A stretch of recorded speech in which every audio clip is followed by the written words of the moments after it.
കാലവർഷത്തിൽ കരുതലായി മഴക്കുപ്പായം. മഹാത്മാഗാന്ധി ഗ്രാമീണ തൊഴിലുറപ്പ് പദ്ധതിയെ പേരുമാറ്റിയ കേന്ദ്ര സർക്കാർ നടപടി അപലപനീയമാണെന്നും ഗാന്ധിജിയെ തിരസ്കരിക്കാനുള്ള സംഘപരിവാർ അജണ്ടയുടെ ഭാഗമാണിതെന്നും AICC സെക്രട്ടറി TN പ്രതാപൻ മുൻ MP ആരോപിച്ചു. തളിക്കുളം ബ്ലോക്ക് പഞ്ചായത്ത് വലപ്പാട് ഡിവിഷനിലെ തൊഴിലാളികൾക്ക് ഡിവിഷൻ മെമ്പർ ഷാമില സലീം നൽകുന്ന സൗജന്യ മഴക്കോട്ട് വിതരണം ഉദ്ഘാടനം ചെയ്ത് സംസാരിക്കുകയായിരുന്നു പ്രതാപൻ.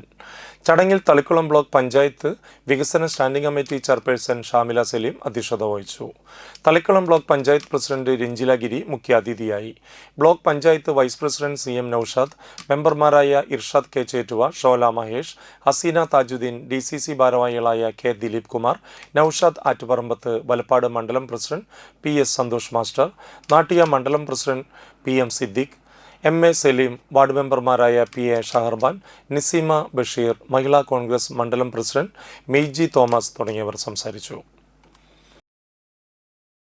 ഗ്രാമീണ തൊഴിലുറപ്പ് പദ്ധതി എന്നാണ് നമ്മളെല്ലാവരെയും വിളിച്ചത്. തൊഴിലുറപ്പ് പദ്ധതിയിലെ മഹാത്മാഗാന്ധി ഗ്രാമീണ തൊഴിലുറപ്പ് പദ്ധതിയിലാണ്. ഇപ്പൊ പുതിയ അക്ഷരങ്ങൾ വന്നു.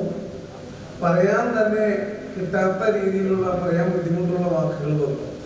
പണ്ടൊന്നും ഈ തൊഴിലുറപ്പ് പദ്ധതി ഒന്നും ഉണ്ടായിരുന്നില്ല. ഞാനിവിടെ പഞ്ചായത്ത് മെമ്പറായിരുന്നു, MLA ഒക്കെ ആയിരുന്നു. ഒന്നും തൊഴിലുറപ്പ് പദ്ധതി ഉണ്ടായിരുന്നില്ല. ഇതെങ്ങനെ വന്നു എന്നുള്ളത് ഇപ്പൊ കൊടി പിടിക്കുന്നവർക്കും അറിയില്ല, കൊടി പിടിപ്പിക്കുന്നവർക്കും അറിയില്ല. സോണിയാഗാന്ധി എന്ന് പറയുന്ന ഒരു നേതാവ് നമ്മുടെ ഇന്ത്യയിലുണ്ട്. അവര് കോൺഗ്രസിന്റെ പ്രസിഡന്റ് ആയിരുന്നു. ഇന്ത്യയിലെ ഭരിച്ചിരുന്ന കോൺഗ്രസിന്റെ കീഴിലുള്ള ഗവൺമെന്റിന്റെ ചെയർപേഴ്സൺ ആയിരുന്നു.